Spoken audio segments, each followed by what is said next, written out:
आमंत्रित कर रहा हूं आज के मुख्य अतिथि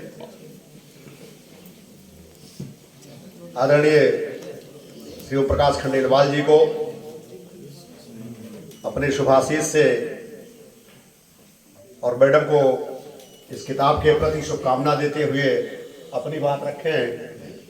आदरणीय ओम प्रकाश खंडेलवाल जी।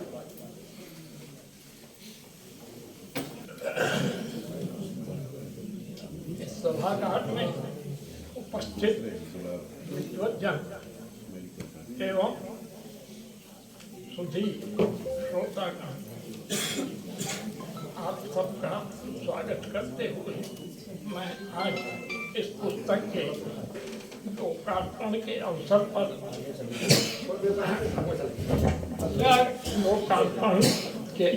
पर डॉक्टर शाहिदा जी को बहुत बहुत बधाई देता हूँ और उनका हृदय से स्वागत करता हूँ, अभिनंदन करता हूँ।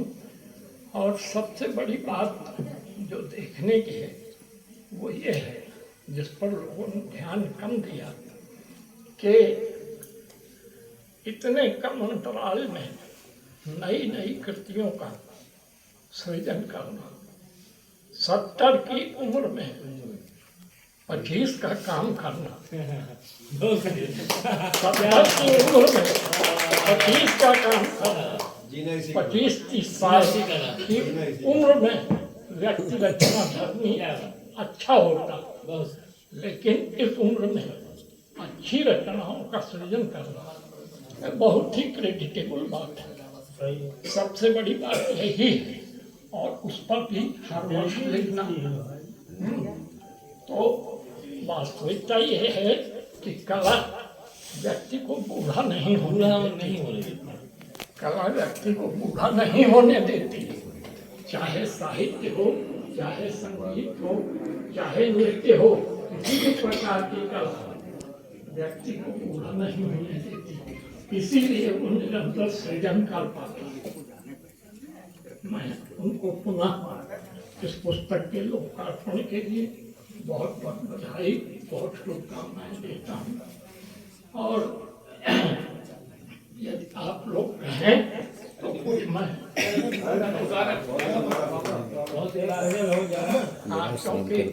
शांति रखना बहुत आवश्यक है, क्योंकि बहुत कठिनाई होती है, इसलिए मैं आपको कहता हूँ।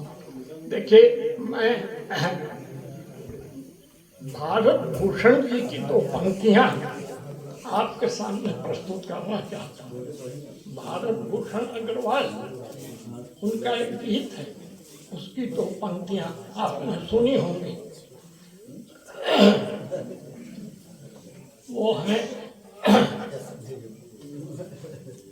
यह असंगति जिंदगी के द्वार 100 बार रोई, यह असंगति जिंदगी के द्वार 100 बार रोई, चाह में है और कोई बाह में है और कोई। यह असंगति जिंदगी के द्वार 100 बार रोई, चाह में है और कोई बाह में है और कोई। इसका केवल शाब्दिक अर्थ ही नहीं महत्वपूर्ण है। जीवन में हर व्यक्ति जो चाहता है वो उसे नहीं मिल पाता, यही इसका वास्तविक स्वरूप है। अब मैं अपने एक कवि मित्र जो अब नहीं है, उनकी 2 पंक्तियों से मैं अपने मित्र भाई कैलाश गौतम की स्मृति को नमन करते हुए उनकी गजल का एक शेर प्रस्तुत करता हूँ। उसके बाद फिर अपनी एक रचना। जाने कितनी गहराई है, जाने कितनी गहराई है यार तुम्हारी आंखों में, जाने कितनी गहराई है यार तुम्हारी आंखों में, एक और मीराबाई है यार तुम्हारी आंखों में, यार तुम्हारी आंखों में एक और मीराबाई है या तुम्हारी आंखों में। अब मेरे सामने विकल्प है, या तो मैं एक गीत सुना दूं या एक गजल सुना दूं। एक सृजन का गीत, सृजन का, जिसमें आप किस प्रकार अध्ययन, किस प्रकार चिंतन, मनन और सृजन। अभी हमारे मित्र ने कहा भी होगा पहला कभी हास्य उपजा होगा, कान उमड़कर आंखों से चुपचाप वही होगी कविता। वही बात मैंने अपने गीत के माध्यम से रखी है। शायद मैं इस गीत को पहली बार पढ़ूंगा। जाने कितनी पीर प्रसव की, जाने कितनी पीर प्रसव की, देकर गीत निकल पाते हैं। जाने कितनी पीर प्रसव की, देकर गीत निकल पाते हैं। माथा टेके हुए मेज पर गई रात उजियार हो गया। माथा टेके हुए मेज पर गई रात उजियार हो गया। घूम रहे प्रहरी की सीटी सुन सुन कर भिनसार हो गया। माथा टेके हुए मेज पर गई रात उजियार हो गया। घूम रहे प्रहरी की सीटी सुन सुन कर भिनसार हो गया। बालक जैसे सपनों से हम सारी रात बहल जाते हैं। बालक जैसे सपनों से हम सारी रात बहल जाते हैं। जाने कितनी पीर प्रसव की, देकर गीत निकल पाते हैं। जिसने प्यार किया है हमको, जिसने प्यार किया है हमको, उसका चित्र बनाया होगा। जिसने प्यार किया है हमको, उसका चित्र बनाया होगा और कल्पना की पूरी से उसका रूप सजाया होगा। जिसने प्यार किया है हमको, उसका चित्र बनाया होगा और कल्पना की पूरी से उसका रूप सजाया होगा। शब्दों की सीटी में आंसू मोती जैसे ढल जाते हैं। शब्दों की सीटी में आंसू मोती जैसे ढल जाते हैं। जाने कितनी पीर प्रसव की, देकर गीत निकल पाते हैं। विरह व्यथा की अतिशयता ने जब मन को तड़पाया, विरह व्यथा की अतिशयता ने जब मन को तड़पाया होगा। मर्माहत हो रुद्ध कंठ से कवि ने गीत सुनाया होगा। विरह व्यथा की अतिशयता ने जब मन को तड़पाया होगा। मर्माहत हो रुद्ध कंठ से कवि ने गीत सुनाया होगा।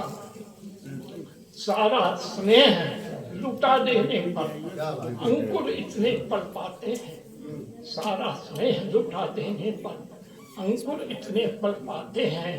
जाने कितनी पीर प्रसव की, देकर गीत निकल पाते हैं। जाने अंतिम दो क्षण आप विशेष आग्रह है कि उसको ध्यान से सुने। कि जाने कितनी बार हृदय को मार मार समझाया होगा। जाने कितनी बार हृदय को मार मार समझाया होगा। प्रियतम दाय तुम्हारा लेकर गीतों ने स्वर पाया होगा। जाने कितनी बार हृदय को मार मार समझाया होगा। प्रियतम दाय तुम्हारा लेकर गीतों ने स्वर पाया होगा। जाने कितनी बार हृदय को मार मार समझाया होगा। प्रियतम दाय तुम्हारा लेकर गीतों ने स्वर पाया होगा। सारे द्वार बंद करने पर दीप कहीं ये जल पाते हैं। सारे द्वार बंद करने पर समाधिस्थ अवस्था, सारे द्वार बंद करने पर दीप कहीं ये जल पाते हैं। जाने कितनी पीर प्रसव की, देकर गीत निकल पाते हैं। ढकी पतीली के जल से हम कितनी बार फफक कर रोए। ढकी पतीली के जल से हम कितनी बार फफक कर रोए। जाने कितनी बार पसीजे करवट बदल बदल कर सोए। ढकी पतीली के जल से हम कितनी बार फफक कर रोए। जाने कितनी बार पसीजे करवट बदल बदल कर सोए। आतप और घुटन से पर्वत जैसे रिश्ते गल जाते हैं। क्या बात है। आतप और घुटन से पर्वत जैसे रिश्ते गल जाते हैं, जाने कितनी पीत पसों की देकर गीत निकलते हैं। क्या बात